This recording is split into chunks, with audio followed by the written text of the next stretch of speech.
Sociedad Stradivari de Chicago desempeña un papel importante en el mundo de la música. Confiaban violines caros a violinistas de talla mundial que la idea era para poder utilizarlos de una forma impresionante. Los violines de primera línea fabricados por maestros del siglo XVII y el siglo XVIII, como Antonio Stradivari, producen un sonido incomparable, bellísimo, y se venden por millones de dólares un simple violín. Su valor sigue aumentando y lo que hace que estos violines sean atractivos para los coleccionistas es el hecho de su calidad de sonido. Los grandes violinistas utilizan estos violines por el hecho de la diferencia que se siente al tocarlo.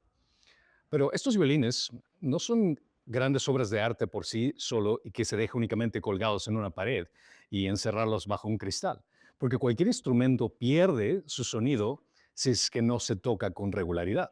Es decir, que uno de estos violines, y los que los guarda solo para exhibición, deja de ser valioso. Por eso, los propietarios de estos violines buscan a los mejores violinistas a nivel mundial para poder ser usados. La sociedad Stradivari los otorga este privilegio a los mejores y asegurándose que los instrumentos conserven ese sonido y se mantengan a ese alto nivel de calidad. Un requisito que exigen los inversionistas de este tipo de violines es que el músico ofrezca por lo menos unos 2 interpretaciones al año de ese violín. Ahora, al igual que la sociedad Stradivari, Dios también confía violines exquisitos a cuidados de otros. Y Él da específicamente a cada individuo talentos, dones, ciertas cosas de gran valor que no son de nuestra propiedad, sino son de propiedad de Dios. Y Él quiere que utilicemos cada uno de estos recursos, todo lo que nos ha dado, para su gloria. Dios se deleita al escuchar la música hermosa de nuestras vidas y quiere que toquemos para Él mediante nuestro servicio. Y esto es algo que vamos a estudiar el día de hoy, cuando vemos que Jesús presenta una parábola que enfatiza la responsabilidad que todos tenemos como discípulos de utilizar lo que Dios nos ha dado para la gloria de Dios. En el contexto de lo que vamos a estudiar el día de hoy, vemos en el libro de Mateo que Mateo cuenta el reseño que Jesús había confrontado a los fariseos y a los saduceos en su última semana de vida, y él salió, era la última vez que estaba entrando voluntariamente al templo, salió de ese lugar y se encuentra enfrente, como podríamos ser el monte de Getsemaní, y puedes ver el templo de fondo. Y en ese momento él se está dirigiendo específicamente a sus discípulos. Y una serie de parábolas, una serie de enseñanzas que les da específicamente de su pronto regreso, de su segunda venida. Pero en su segunda venida no se enfatizaba tanto en el hecho de cuándo iba a darse esa segunda venida, sino en el hecho de qué es lo que esperaba de que sus seguidores tenían que actuar hasta el regreso de su segunda venida. Entonces Jesús continúa con la enseñanza central y la perseverancia del servicio fiel de sus seguidores que espera, lo que vamos a ver en Mateo capítulo 25 del 14 al 30. Así que abran sus Biblias, Mateo capítulo 25, del versículo 14 al 30. Porque el reino de los cielos es como un hombre que al emprender un viaje llamó a sus siervos y les encomendó sus bienes. A uno le dio 5 talentos, a otro 2 y a otro 1, a cada uno conforme a su capacidad, y se fue de viaje. El que había recibido los 5 talentos, enseguida fue y negoció con ellos y ganó otros 5 talentos. Asimismo, el que recibió 2 talentos ganó otros 2. Pero el que había recibido uno fue y cavó en la tierra y escondió el dinero de su señor. Después de mucho tiempo vino el señor de aquellos siervos y arregló cuentas con ellos. Y llegando, el que había recibido los 5 talentos, trajo otros 5 talentos, diciendo, Señor, usted me entregó 5 talentos. Mire, he ganado otros 5 talentos. Su señor le dijo, bien, siervo bueno y fiel. En lo poco fuiste bien, en lo mucho te pondré. Entra en el gozo de tu señor. Llegando también el de 2 talentos, dijo, Señor, usted me entregó 2 talentos. Mire, he ganado otros 2 talentos. Su señor le dijo, bien, siervo bueno y fiel. En lo poco fuiste bien, en lo mucho te pondré. Entra en el gozo de tu Señor. Pero llegando también el que había recibido 1 talento, dijo, Señor, yo sabía que usted es un hombre duro y que ciega donde no sembró y recoge donde no esparció. Y tuve miedo, y fui y escondí su talento en la tierra. Mire, aquí tiene lo que es suyo. Pero su señor le dijo, siervo malo y perezoso. ¿Sabías que ciego donde no sembré y recojo donde no esparcí? Debías entonces haber puesto mi dinero en el banco, y al llegar yo hubiera recibido mi dinero con intereses. Por tanto, quiten el talento y déselo al que tiene 10 talentos, porque todo el que tiene más se le dará, y el que y tendrá en abundancia, pero el que no tiene, aún lo que tiene se le quitará. Y al siervo inútil, échenlo a las tinieblas de afuera. Allí será el llanto y el crujir de los dientes. Señor, prepara nuestra mente y corazón para recibir y aceptar tu palabra como fiel y verdadera que es. Calla cualquier voz que no sea la tuya en nuestro ser, para que podamos escuchar claramente tu verdad y poner en acción cada una de las cosas que tú nos dices. Empodéranos por tu Espíritu Santo para obedecer tus preceptos, Señor, por honor y gloria de tu Hijo Jesucristo. Amén. Como vemos, Mateo nos presenta en el capítulo 25 estas 3 parábolas donde hablamos primordialmente de la higuera, después hablamos de las vírgenes, y el énfasis es prácticamente en el comportamiento que deben tener los seguidores de Cristo antes de su segunda venida. En los talentos se enfatiza la responsabilidad que menciona que cada uno de los seguidores de Cristo tiene que estar activo en seguir a Cristo. Y menciona la referencia con el reino de los cielos. Ahora, curiosamente, si es que tú lees en tu Biblia y te das cuenta que la expresión reino de los cielos no se encuentra en la traducción que está ahí, es por el hecho de que algunas traducciones añadieron el concepto de reino de los cielos en esta sección. Ahora, otros no está en la palabra el reino de los cielos, dependiendo de la traducción que tú tengas. Y la idea es el hecho que los traductores añadieron el reino de los cielos conectando con las parábolas anteriores, que está hablando acerca del reino de los cielos. Es decir, que las 3 parábolas tienen el mismo énfasis, considerando la parábola anterior de las 10 vírgenes. Pero sin lugar a dudas, el sujeto implícito viene a ser el Hijo del Hombre, que lleva la interpretación cristocéntrica del pasaje. Todo se trata acerca del reino de Dios, el reino de los cielos, que se enfoca en Cristo. Debemos recordar que el reino de los cielos no es meramente un concepto futuro. Cuando lees acerca del reino de los cielos, no se trata de algo que va a pasar únicamente en el futuro, sino que se manifiesta como una administración de los recursos de Dios durante el presente y que también se manifiesta en sentido escatológico. Me refiero al final de los tiempos. Es decir, que es una realidad presente cuando lees reino de los cielos, es algo que cada uno de los seguidores de Cristo está actuando, pero también se habla del reino de los cielos de algo que va a ocurrir en el futuro cuando Cristo venga en su segunda venida, donde se va a consumar por completo. Entonces la iglesia es el ámbito, el lugar donde se manifiesta el reino de los cielos en la actualidad. Es en la iglesia donde se entrena a los seguidores para que el reino de Dios se expanda en el mundo. El reino no es simplemente una espera pasiva, sino una participación activa de la obra de Dios.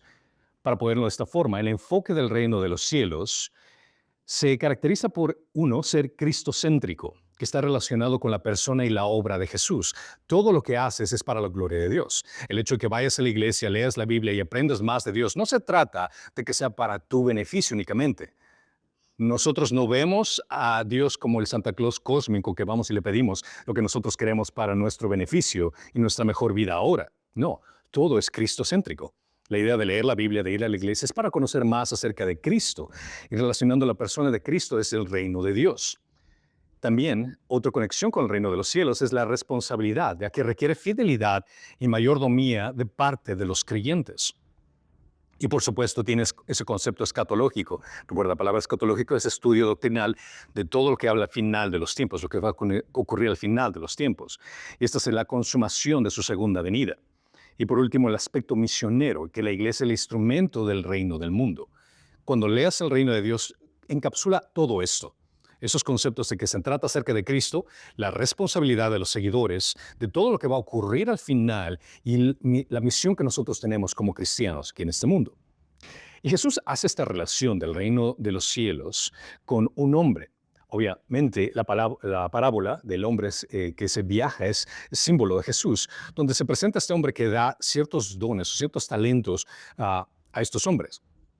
Y deja esta idea que la responsabilidad que tienen los discípulos de Jesús es de hacer algo antes de su segunda venida.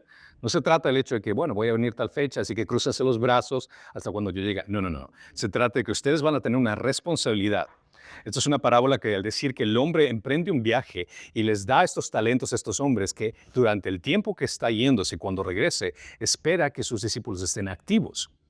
Esto representa la administración fiel de los recursos de Dios y una preparación para su manifestación final en su segunda venida. Y cuando llama a estos siervos y les encomienda estos bienes, la práctica en este tiempo era, obviamente, los que estaban escuchando primordialmente esta parábola, entendían claramente que los dueños de ciertos lugares, de ciertas haciendas, por ponerlo de esa forma, entregaban dinero, responsabilidad a ciertas personas para cuidar de los bienes del Señor, del dueño de todo. Entonces, así como los siervos, los cristianos, nosotros no somos dueños de nada de lo que poseemos. Dios nos ha otorgado tantas cosas en nuestra vida, tantos dones como posesiones, como cualquier cosa que tú tengas, todo le pertenece a Dios. Y eso es algo que debes de tener en conciencia, de que todo lo que tienes le pertenece a Dios y somos responsables de todo lo que Él nos ha otorgado. En este caso vemos que en la parábola este hombre da talentos, tanto al primero como al segundo y al tercero. Ahora, cuando hablamos acerca de talentos, claramente aquí el contexto no se refiere a habilidades, talentos específicamente a una medida de peso que utilizaba en el mundo antiguo, que equivalía a 125 libras romanas, aproximadamente 34 kilogramos. También era una unidad monetaria, aunque el valor variaba dependiendo del metal, ya sea cobre, plata u oro. Entonces, para que tengas una idea, un talento equivalía a 6,000 denarios. Un trabajador promedio necesitaba casi 20 años para ganar un talento. En términos modernos, un talento de plata representaría una fortuna considerable. Se estima que un talento equivalía, en la actualidad, sería como alrededor de más de 3 millones de dólares. Entonces, no te figuras únicamente una monedita que está dando a una persona. La cantidad de 5 talentos mencionada en la parábola representa un salario de 100 años de trabajo. El talento de la parábola no solo representa una cantidad monetaria significativa, sino que simbólicamente, para nosotros es entender, la aplicación sería que abarca tanto dones como oportunidades, recursos que Dios otorga a cada persona. Entonces su valor tan alto resalta la gran responsabilidad que implica la administración de lo que Dios nos da para el reino de Dios. Estos talentos pueden incluir como habilidades naturales como tu inteligencia, tu creatividad, tu liderazgo, dones espirituales como enseñanza, de servicio, el hecho que puedas evangelizar, recursos materiales como dinero, propiedad, oportunidades para influir la vida de otros. Cada una de estas cosas sería considerado lo que Dios está dando a cada uno. Entonces debemos evaluar qué dones o qué es lo que Dios nos ha dado y usarlo activamente para el reino de Dios, para la gloria de Él. Lo curioso es que aquí en la parábola dice que a cada uno le dio conforme a su capacidad. El dueño, que representa a Cristo, entrega a sus siervos una cantidad de talentos proporcional, dependiendo de la capacidad de cada individuo. No todos reciben la misma cantidad, ya que Dios conoce las habilidades y limitaciones de cada persona y asigna responsabilidades en consecuencia de la capacidad que tiene cada uno para efectuarlas. Dios da a cada persona lo que puede manejar. No hay injusticia en la distribución, sino sabiduría divina en lo que da a cada miembro. Si el siervo con menos capacidad hubiera recibido 5 talentos, la gran responsabilidad lo hubiera abrumado por no saber qué hacer con tanto. Del mismo modo, si es que al siervo con más capacidad le hubiera dado un talento, se habría sentido subestimado y desmotivado en hacerlo. Entonces vemos que a todos les dio de acuerdo a lo que él conoce que es prudente, lo cual te ayuda a entender que también evita la codicia y te evita también el hecho de sentir envidia. Esa es una palabra muy interesante, el hecho de que te ayuda a entender de que Dios lo que te ha dado, lo que te ha otorgado, no es para que tú te compares con la otra persona. Porque el momento que te comparas con la otra persona, el momento que comienzas a comparar tu carrera espiritual o tu caminar espiritual con el caminar de otra persona, te vas a sentir inconforme. Y no vas a hacer tu trabajo apropiado en el caminar que tú has tenido. Considera que Dios no exige lo mismo de todos. La distribución según la capacidad de cada siervo muestra una justicia divina. Considera lo que dice en 1 Corintios 4, 1 al 2. Que todo hombre no considere de esta manera, como servidores de Cristo y administradores de los misterios de Dios. Ahora bien, Lo que se requiere además de los administradores es que cada uno sea hallado ¿qué? Fiel. No importa lo que tengas, no importa la cantidad que tú hagas. La importancia aquí es qué tan fiel eres con lo que Dios te ha dado. Cada creyente debe descubrir sus talentos y ponerlos en el uso para la gloria de Dios. No importa si parecen pequeños o muy grandes, lo importante es utilizarlos. Y no compararte con otra persona, sino siendo fieles con lo que Dios te ha dado. El éxito espiritual no se mide por números, sino por fidelidad. Vemos que en este caso, en la parábola, al primero que le había dado 5 talentos, él ganó y fue y negoció. Aquí la palabra en griego que dijo enseguida, euteros, indica que fue una acción inmediata, enfatizando la prontitud del siervo en aprovechar la oportunidad. La respuesta inmediata del siervo con los 5 talentos muestra su actitud de fidelidad. El uso de la palabra negocio implica que de una acción deliberada, una acción planeada y que no fue accidental. No fue el hecho de que él tenía todo este dinero y decía, ay, ¿ahora qué voy a hacer con esto? Sino el hecho de que él sabía exactamente lo que iba a hacer. Tenía un plan, una estrategia. Sabía que todo este dinero venía y él lo iba a aplicar en algo específico. Él tenía una acción para hacerlo. El segundo, que ganó otros 2, la repetición de acción por parte del segundo siervo refuerza la enseñanza de la fidelidad de la clave de administración, de lo recibido. El siervo con los 2 talentos también duplica el dinero, lo cual se entiende que él nuevamente tenía esa capacidad, sabía qué es lo que iba a hacer y fue y lo hizo. Puedes ver que estos 2 siervos tienen una conexión con su Señor. Saben cuál es el beneficio que le va a traer más ganancia a su Señor. ¿Qué es lo que podría traer más dinero por el beneficio de su Señor? Todo ese dinero no era para ellos, era para su amo. Pero ellos sabían cómo su amo se iba a beneficiar y tenían en su mente ciertas estrategias, ciertos planes para poder traer más gloria a su amo. Pero el tercero, vemos que tiene una actitud completamente diferente. Ahora, en el tiempo de Jesús, enterrar el dinero era una práctica común para proteger que se roben de los ladrones. Considera que Jesús no estaba dirigiéndose a escribas y a fariseos cuando estaba presentando esta parábola, sino que estaba dirigiéndose a sus propios discípulos, lo cual implica cierta advertencia para nosotros que estamos escuchando esta parábola, para aquellos que consideran tener una relación con Dios, pero realmente no tienen los intereses de Dios. ¿A qué me refiero con esto? Es el hecho de que este siervo malo representa a los que profesan ser creyentes, pero no lo son verdaderamente. Aquellos que dicen creer en Jesús y llamarlo Señor, pero su vida no refleja una transformación real. Aquellos que dicen que Dios es Padre los domingos, pero pasan como huérfanos el resto de la semana. Se les podría considerar como discípulos en apariencia, pero no en esencia. Este siervo representa a aquellos que desperdician las oportunidades que Dios les ha dado, no por rebelión activa, sino por negligencia pasiva. Como que toman a Cristo como una especie de religión, de pasatiempo, de algo que únicamente hacen los domingos, pero el resto de la vida lo único que se enfocan es en ellos mismos. Considera que saber que tienes un llamado en Dios y dejarlo a un lado es un pecado de omisión. Me gusta lo que menciona John Piper. El pecado de omisión es tan serio como el de comisión.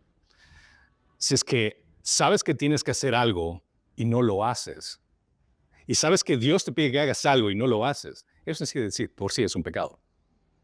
Esconder el talento es equivalente a rehusar servir a Dios con lo que se ha recibido. Si Dios te ha dado algo, como un talento especial en tu vida, o como posesiones, o una habilidad en tu vida, y el peor de los casos sería esconderlo, pero aún peor de ello sería el hecho de que, ¿sabes qué? Este talento lo voy a usar para mi gloria, para mi beneficio. La fe verdadera siempre produce frutos. Considera esto. Una persona que ha entendido de que Cristo vino para salvarnos, que dio su vida en la cruz para nuestra redención, comprende que esa realidad implica que Jesús no es únicamente el Dios externo con el cual uno se desconecta, sino que es el Señor y el Salvador, donde tú entras bajo su autoridad, bajo su dominio, y tu vida le pertenece a Él. Una fe verdadera, una fe en agradecimiento que considera que si es que Cristo murió y dio su vida por mí, lo mínimo que puedo hacer es entregarle mi vida entera a Él y ser obediente, no porque tenga que hacerlo, sino porque quiero hacerlo. La falta de evidencia tangible de transformación indicaría una fe que realmente no, que es únicamente superficial, que no existe. Santiago 2:14 lo pone de esta forma. ¿De qué sirve, hermanos míos, si alguien dice que tiene fe y no tiene obras? ¿Acaso puede esa fe salvarlos? Si un hermano o una hermana no tiene ropa y carece de sustento diario y uno de ustedes le dice, vaya en paz, calientes y sáciense, pero no les da lo necesario para su cuerpo, ¿de qué sirve? Así también la fe por sí misma, si no tiene obras, está muerta. Pero alguien dirá, tú tienes fe, yo tengo obras. Muéstrame tu fe sin las obras y yo te mostraré mi fe por mis obras. ¿Qué quiere decir esto? No quiere decir el hecho de que tus obras te salvan. Eso sería imposible. ¿Por qué? Porque tú tienes una lista de crímenes que has hecho en tu vida. Si es que analizas todos los pecados que has hecho en tu vida, digamos unos 10 al día, te has mentido, has tomado lo que no te pertenece, has tenido malos pensamientos. Al año, ¿cuántos días hay en el año? 365. Eso es un total de 3,650 pecados que has cometido en presencia de Dios. Y eso multiplícalo por tu edad. Ya, pesado, ¿verdad? Aquí el joven no estaría tan mal, pero igual estarías mal. Considera que la mayoría de nosotros promedio tendríamos más de 100,000 crímenes en contra de Dios. Para que entiendas la gravedad de la situación, ¿cuántos crímenes tuvieron que cometer Adán y Eva para ser maldecidos y echados del paraíso? Solo uno. Puedes entender el problema que tenemos por el hecho de que si es que tenemos más de 100,000 crímenes en presencia de Dios, y si es que alguno dice, bueno, es que yo me considero una buena persona, yo hago cosas buenas, yo hago buenas obras, nada de lo que tú hagas puede borrar esos crímenes. No existe nada de lo que tú hagas que pueda eliminar ese crimen. Sería tan absurdo como un criminal violador se presenta frente del juez y diga, señor juez, ¿sabe qué, señor juez? Yo doy dinero a los pobres, ayudo al necesitado. Incluso cuando vine acá para la corte usé mis direccionales y estuve en el tránsito. O sea, qué bueno que hayas hecho eso, pero eso no te borra el crimen que tú cometiste. Tú tienes que ser castigado. Por ende, nada de lo que tú puedas hacer en tu propia capacidad puede borrar esos crímenes.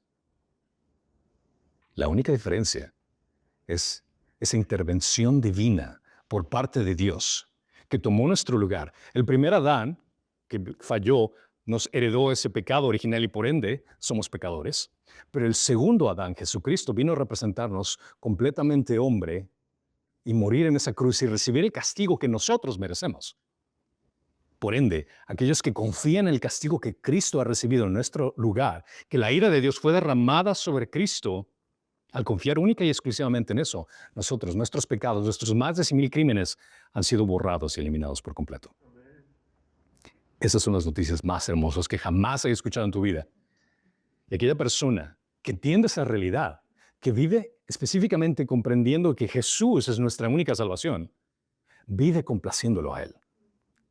Vive su vida entera diciendo, Señor, ¿qué puedo hacer para agradarte? ¿Qué puedo hacer para demostrar cuán agradecido estoy por lo que tú has hecho por mí? No para pagarte de regreso, porque es imposible, sino para demostrarte que realmente estoy agradecido por lo que tú has hecho por mí. Oh, perfecto. Obedece mis preceptos. Haz obras. No para salvación, sino en resultado de la salvación que ya te he otorgado. Y eso tiene mucho más sentido. Muéstrame tu fe con tus obras. ¿Por qué sentido puedes decir, sí, yo creo en Jesús, pero vives una vida que realmente no tiene ningún interés ni conexión con Dios? Vendría a ser específicamente como este hombre que escondió su talento que Dios le había dado. Sí, es mi dueño, el señor de este lugar, pero realmente no tiene ninguna relación con él. Eso es lo que hace la gran diferencia. Considera que el hacer cosas, el hacer obras, viene a ser una respuesta en amor, en agradecimiento de lo que Él ya hizo por nosotros. Y esas cosas que tú haces van a ser remuneradas. Lo fascinante del caso es el hecho de que considera que tú deberías ir al infierno por todo lo que tú has hecho, pero Dios te ama tanto que envió a su Hijo Jesucristo para morir por ti, te hace coheredero, siendo parte de la familia de Dios. Y no solo esto, sino que también te da una oportunidad para poder recibir galardones que van a ser por toda la eternidad. Todo lo que tú haces aquí en esta vida para honor y gloria de Dios va a ser recompensado en la eternidad. Todo. Cada cosa que haces va a determinar el estilo de vida que vas a tener en la eternidad. Gracias a Cristo vas a tener la salvación, gloria a Dios, aleluya, amén. Pero todo lo que tú haces en su servicio va a tener una recompensa en la eternidad. Y es exactamente la idea que quiere dar aquí, el versículo del 19 al 23. Porque después de mucho tiempo vino ese Señor y arregló cuentas con ellos. La espera del regreso del amo refleja la demora de la segunda venida de Cristo y la expectativa de ajuste de cuentas. Dice después de mucho tiempo, lo cual indica que Dios no se está retrasando, sino que espera que muchos reconozcan quién es Él. Mientras que la demora enfatiza la importancia de la paciencia y la fidelidad en la espera del reino, también hace un énfasis del ajuste de cuentas en el juicio final. La expectativa de que Dios demandará cuentas es central en el pensamiento de la iglesia primitiva. Ellos sabían, después más adelante, la iglesia, que esto iba a ocurrir. Pablo reitera esto, porque todos nosotros debemos compadecer ante el tribunal de Cristo para que cada uno sea recompensado por sus hechos, estando en el cuerpo, de acuerdo a lo que hizo, ya sea bueno o sea malo. Vale la pena recalcar el punto que dice aquí, tribunal de Cristo. El tribunal de Cristo viene a ser un lugar donde todos los creyentes, los cristianos, van a ser evaluados por el servicio que hemos tenido para su gloria y para su honor. Es muy diferente al trono blanco que se menciona en Apocalipsis, donde los no creyentes, aquellos que el nombre no está escrito en el libro de la vida, van a recibir el castigo eterno por toda la eternidad. Entonces son dos evaluaciones completamente diferentes. Este que menciona el tribunal de Cristo específicamente para aquellos cristianos que han servido a Dios. Dios evalúa la fidelidad de cada uno que ha servido a Dios. Considera que es la fidelidad, no los resultados absolutos. Todos los creyentes tienen la responsabilidad de multiplicar lo que Dios les ha dado. Habrá una rendición de cuentas basada en el esfuerzo y no la cantidad inicial recibida. La fidelidad y el uso de estos recursos determina la recompensa que cada persona va a recibir. El primero, que había ganado 5 talentos, regresa y les da otros 5 talentos en esta historia, lo cual indica una acción reverente que viene y se acercándose. La palabra en griego muestra una acción que se postra ante él, sugiriendo que el siervo se acerca con una confianza, con un gozo. Señor, mira lo que tengo para ti. El siervo se presenta entusiasmado y gozoso de rendir cuentas ante su amo, sabiendo que hizo lo que le correspondía y fue fiel en su labor. El siervo no se adjudica mérito propio, sino que presenta sus talentos como algo que le pertenecía a su amo. La actitud del siervo fiel representa esa disposición correcta de ir hacia Dios. Dios nos confía talentos y espera fidelidad y el reconocer que todo lo que hemos dado es para Él. Siempre tengo esta figura, esta imagen en mi mente, hipotéticamente hablando, cuando llegas al cielo, que toques la puerta con tu pie. Porque espero que tus manos estén llenas de todas las obras que tú has hecho para Dios.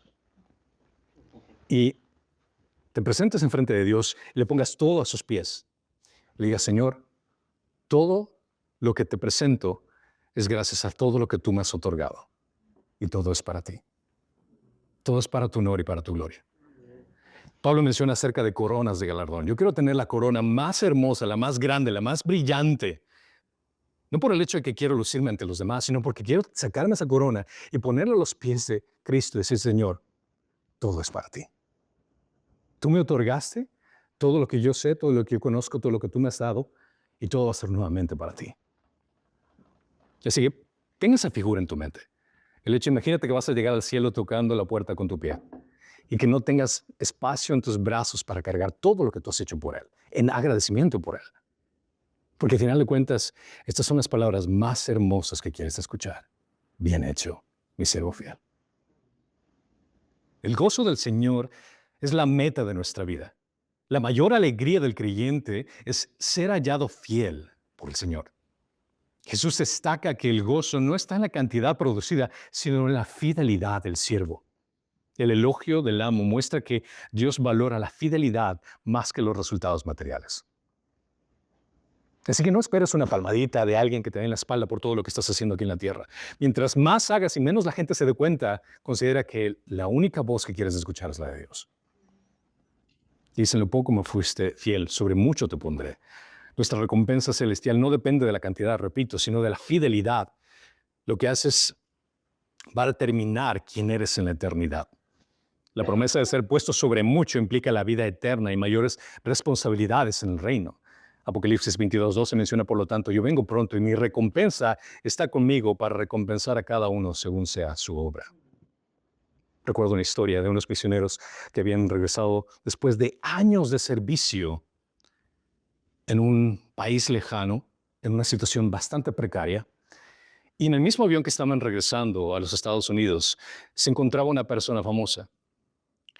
Los dos bajaron, llegaron al país, ya nuevamente regresando al país, y la persona famosa tenía un montón de gente para recibirle y aplaudiéndole todo lo que, wow, mira quién está aquí. Pero cuando llegaron los misioneros, nadie los recibió. Solo estaban los dos.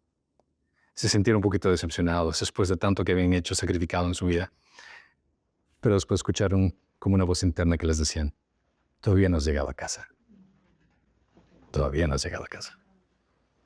No esperes el galardón de la gente, sino las palabras de tu Dios Todopoderoso. Bien hecho, mi siervo fiel. El segundo entregó los talentos igual, ganando otros 2. Aunque era menor que los 5 talentos, su valor era significativo de la misma forma, y recibe las mismas palabras, bien hecho, mi siervo fiel. Nuestro mayor anhelo es deber de escuchar, bien hecho, mi siervo fiel. La misma respuesta que el Señor ha dado a estos hombres es lo que nosotros queremos escuchar. Que Él valore esa fidelidad que has hecho para servirlo a Él. La recompensa no depende de la cantidad inicial recibida, sino de la fidelidad de la administración. En lo poco me fuiste fiel, y en lo mucho te pondré. La igualdad de la respuesta del Señor de los siervos, de los 5 talentos y los 2 talentos, refuerza la equidad de la misericordia y la gracia de Dios, que Dios es justo. Dios confía talentos y espera fidelidad, y todos reciben lo mismo, esa fidelidad de parte de Dios. Dios juzga a las personas por su fidelidad en lo que habían hecho prácticamente, sin compararlos los unos con los otros. Al segundo no le dijo, mira, el acá me trajo más dinero. No, él le dijo exactamente las mismas palabras que al cual le dijo el primero. El segundo recibió el mismo gozo, la misma satisfacción que el primero. Tristemente, muchas iglesias sufren de esa mentalidad de comparación y competencia. Y pensar, mira, la iglesia de acá tiene mucho más gente que la de acá, o esta iglesia tiene el grupo de alabanza y acá nosotros no tenemos. Nosotros somos fieles con lo que Dios nos ha dado y gozosos con lo que nosotros tenemos. Ese es el punto. Una iglesia saludable debe enfocarse no tanto en la cantidad de gente que va, porque realmente el número de personas no es tan importante como la profundidad del crecimiento de cada individuo que se encuentra en esa iglesia. Porque puede ser un lago que sea 5 millas de largo, pero si es que tiene 2 pulgadas de profundidad, no puede ser absolutamente nada. La relación con Dios en esta vida se mide en la forma en que administramos lo que hemos recibido y ser fieles en lo que nosotros tenemos enfrente a nosotros. Los 2 primeros siervos reciben la misma recompensa a pesar de haber recibido cantidades diferentes, porque ambos fueron fieles en multiplicar lo que se les había dado. Y a los 2 les dijo, entren en el gozo de mi Señor. La grandeza del hombre está en ser fiel en lo poco. Y Dios mira el corazón, no la cantidad. Nuestra recompensa no es el éxito terrenal, sino la aprobación de Dios. Recuerda eso. Porque no hay gozo más grande que ser hallado fiel, un fiel administrador de los dones otorgados para la gloria de Dios. Ese tiene que ser tu fin. No hay gozo más grande que ser hallado un fiel administrador de los dones otorgados para su gloria. Todo lo que tú tienes, lo que tú posees, tu habilidad, tu capacidad, tiene que ser para honor y gloria de Dios. Después de esto, uno diría, wow, qué historia más motivante. Realmente Jesús está motivando a sus seguidores al hecho de que puedan ser fieles en lo que les da, pero también les da una advertencia. Después de esta motivación, Jesús les advierte con el tercero, que el tercero llegó con una actitud completamente diferente, y lo peor del caso es que llegó insultando a su Señor. Este siervo no tenía realmente, te das cuenta cuando le dice que no, tú eres duro, tú sigues donde no sembraste, recoges y donde no has esparcido. Prácticamente le está insultando. O sea, tú eres una persona bastante dura. Ese siervo realmente te das cuenta que no tenía una relación con su Señor, sino que lo percibía como un tirano. Ese siervo no cuestiona su propia negligencia, sino que culpa al amo por ser duro. O sea, no se fija a sí mismo, es que, bueno, tal vez yo no fui buen negociante o hice tal. No. Tú eres duro. Tú eres un tirano. Su percepción errónea del amo lo lleva a una inacción, lo cual causa su condenación. La frase cosechas donde no sembraste es una acusación de injusticia, lo que indica una falta de entendimiento sobre la verdadera naturaleza de la persona a quien estaba sirviendo. Esta percepción de Dios altera directamente nuestra relación con Él y nuestra obediencia ante Él. Es por eso la importancia de leer la palabra de Dios, de que conozcas quién es Él. El temor mal entendido de Dios lleva a una inacción, lo cual es contrario a la voluntad de Mira. Él dice que tuvo miedo y escondió ese talento en la tierra y le entrega prácticamente lo que lo había otorgado. Los siguientes habrían entendido que el siervo negligente estaba actuando de manera irresponsable. En la cultura judía, el ser mayordomo, el que se te haya encargado algo, significa que tú tenías una responsabilidad muy grande de cuidar y hacer multiplicar lo que se te ha dado. Cuando él dice que tuvo miedo, indica un temor paralizante, no un temor reverente. Es una gran diferencia. El miedo del siervo lo lleva a una pasividad en lugar de una obediencia activa. Entierra el talento, simboliza que es negligente en servir a su amo. El siervo no muestra arrepentimiento ni responsabilidad. Él no asume sus propias culpas ni su negligencia, sino que le echa la culpa. Ah, es que tú eres así. El Señor le dice, siervo malo y perezoso. Lo cual no solo indica una actitud pasiva, sino una disposición dañina y corrupta. Dice, tú sabías, incluso si es que realmente las acusaciones que me estás diciendo que yo soy de esta forma, si es que yo soy un hombre duro y de estas características, ¿no hubieras hecho algo entonces? Si es que aparte de que me estás insultando, si es que ese insulto hubiera sido cierto, ¿no hubieras actuado entonces de una forma para poder traerme algo? Aún así, no actuó en consecuencias. El problema del siervo no fue la falta de habilidad, sino una actitud de negligencia y desconfianza de su amo. La verdadera maldad de este siervo radica en que no hace nada, el que no usa lo que este Señor le había otorgado.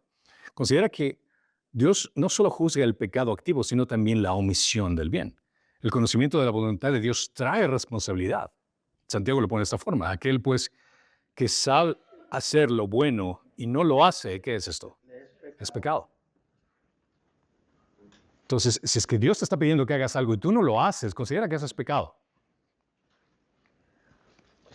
Lo peor del caso es que el siervo no solo es negligente, sino que justifica su inacción culpando a su amo. Y el siervo, insultando el carácter de su amo, debía por lo menos de haber hecho algo con eso. En lugar de actuar con falta de prudencia, él no hizo nada. Él, por lo menos, el amo le dice, por lo menos habías de haber entregado ese dinero al banco y yo recibí el interés. La mención de banqueros indica que aunque el siervo tenía miedo, pudo haber tomado una acción mínima, por lo menos, de haber actuado y haciendo algo. El maestro no está buscando grandes resultados, sino fidelidad en el recurso que le había otorgado a este hombre. El reino de Dios considera que es lo mismo. No tolera la inacción ni la negligencia. El uso responsable de los dones de Dios es una expectativa, no es una sugerencia.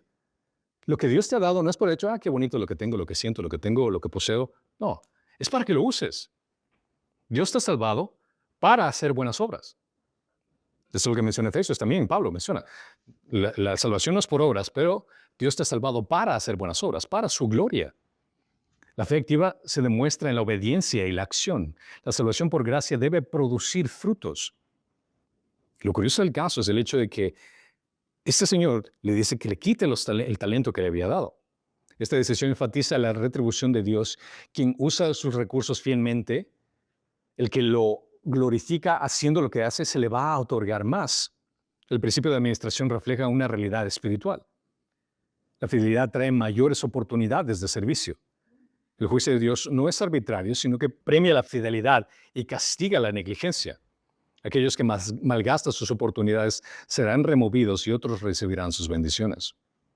Todo el que tiene se le dará más. Ese principio no es un capricho arbitrario de Dios, sino una ley espiritual basada en la fidelidad. Esa es una ley universal de la vida. Si usamos un talento y este crece, es porque realmente estamos usando lo que Dios sabe que va a funcionar.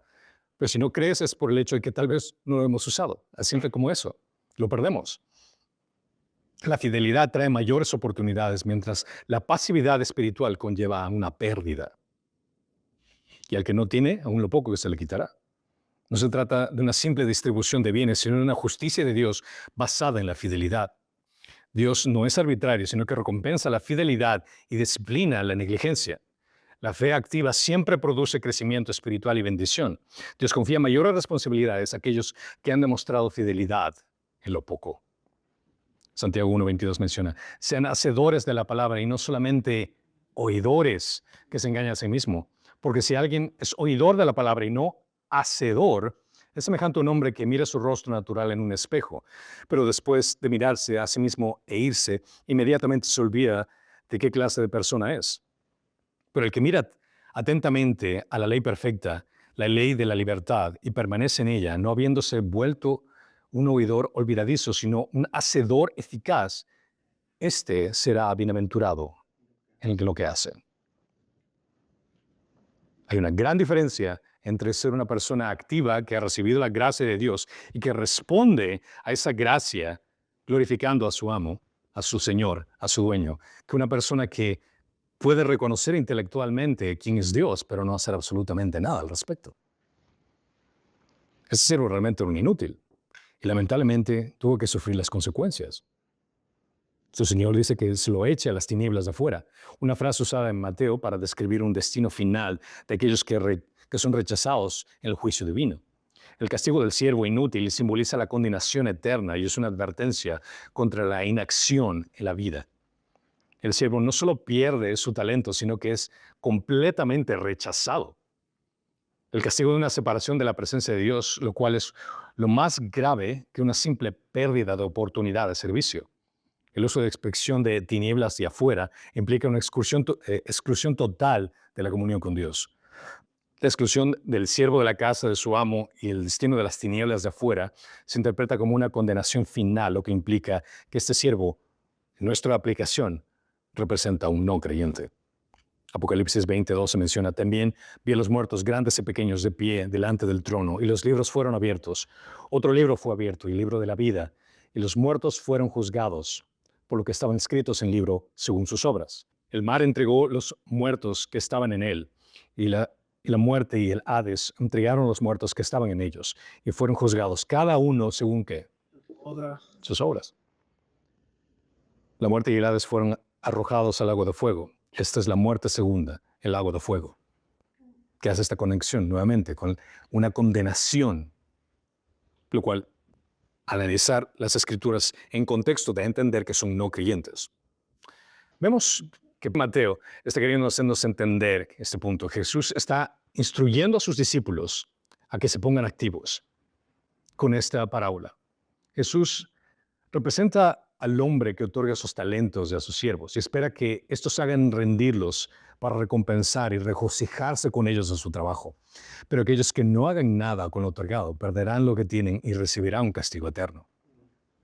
Todos los que pertenecemos a Dios tenemos que usar todo lo que Dios nos ha dado, tenemos que usarlo para su gloria. Recuerda que la idea principal, el motivo y la razón principal, si es que alguien te pregunta cuál es la razón de la vida, la respuesta es única y exclusivamente esta: para glorificar a Dios.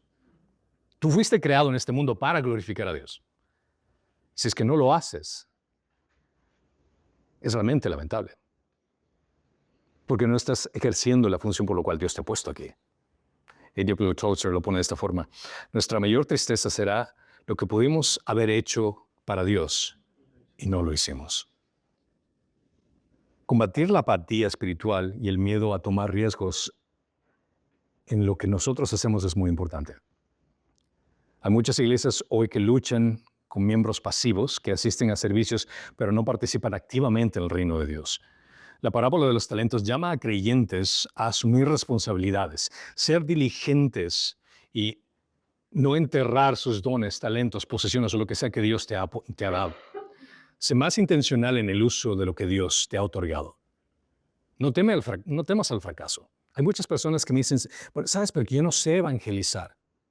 Perfecto, si no sabes evangelizar, ¿sabes qué es lo que tienes que hacer? Aprende.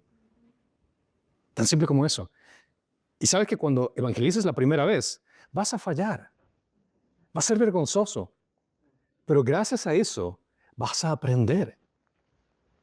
Había un sinnúmero de veces que recuerdo al principio cuando estaba compartiendo el evangelio con alguien que me dejaban callado, que no sabía qué responder. Pero sabes, por el hecho de que Dios me dio ese llamado a compartir de las buenas noticias con alguien, es el hecho de que esas vergüenzas que pasé me ayudó a mejorar y no caer en esa misma vergüenza, sino que cuando me venían con la misma pregunta, yo ya tenía una respuesta. Pero que aparecía una pregunta nueva que yo no sabía. Perfecto, ahora tengo una nueva cosa que estudiar para poder responder. Pero no me quedé estático. Sé intencional con el uso de lo que Dios te ha dado. Recuerda que tu salvación es un regalo de gracia inmerecido. Tu respuesta a esa gracia es mediante acciones y fidelidad a Cristo. Eso es lo que realmente determina tu gratitud. La salvación implica responsabilidad. Los verdaderos seguidores de Cristo demostrarán su fe mediante su fidelidad. Porque no hay gozo más grande que ser hallado un fiel administrador de los dones que han sido otorgados por Dios. Y todo para su honor y para su gloria. No desperdicies tu vida. No existe tragedia más grande que ser exitoso en algo que Dios considera irrelevante. Si Dios te ha dado lo que tú tienes, tu capacidad, tu intelecto, tus posesiones, lo que sea, hazlo para la gloria de Dios. En cualquiera que sea tu contexto. Glorifica a Dios dentro de tu matrimonio, siendo un buen esposo, una buena esposa, siendo un buen padre, siendo un buen empleado, un buen empleador, sirviendo en la iglesia, donde sea que Dios te ha puesto. Glorifica a Dios. Si conoces cuál es tu don espiritual, qué mejor el hecho de conectarte dentro de la iglesia y utilizar tu don espiritual dentro del contexto de la iglesia. Saber que parte del cuerpo de Cristo eres, es que eres una mano, un pie, una boca, pero sé parte del cuerpo de Cristo y ejerce el don que Dios te ha dado. Porque al final de cuentas no existe la frase más hermosa que todo cristiano quiere escuchar. Bien hecho, mi siervo fiel. Bien hecho, mi siervo fiel. En lo poco me fuiste fiel. En lo mucho te pondré. Entra en el gozo con tu Señor. Amén. Padre, Señor, gracias te damos por el privilegio y el beneficio que tenemos ser parte de tu familia espiritual. Tú diste a tu Hijo Jesucristo y fue para redimirnos. Y no solo eso, sino que para ser parte de una familia hermosa en la cual podemos servirte, Padre Santo. Señor, te pido por las personas que están aquí, que están escuchando, que tú les ayudes a entender cuáles son esos dones, esos talentos, habilidades, cualquier cosa que tú les has dado, y que puedan usarlo para tu honor y para tu gloria, Señor. Ayúdanos a entender cuál es su propósito de glorificarte, en qué forma pueden glorificarte, Señor. Y Padre, Señor, te damos gracias por el hecho de que podemos representarte y servirte y traerte gloria, Señor. Tú nos has llamado a ser la sal y la luz del mundo y queremos hacerlo con gozo. Queremos tocar las puertas del cielo con nuestros pies, Señor, y otorgarte todo lo que tú nos has dado, toda la capacidad que tenemos, los talentos, dones, cualquier cosa que tú nos hayas otorgado, Señor, y regresártelo a ti, que te mereces todo el honor y toda la gloria, por los siglos de los siglos. Amén.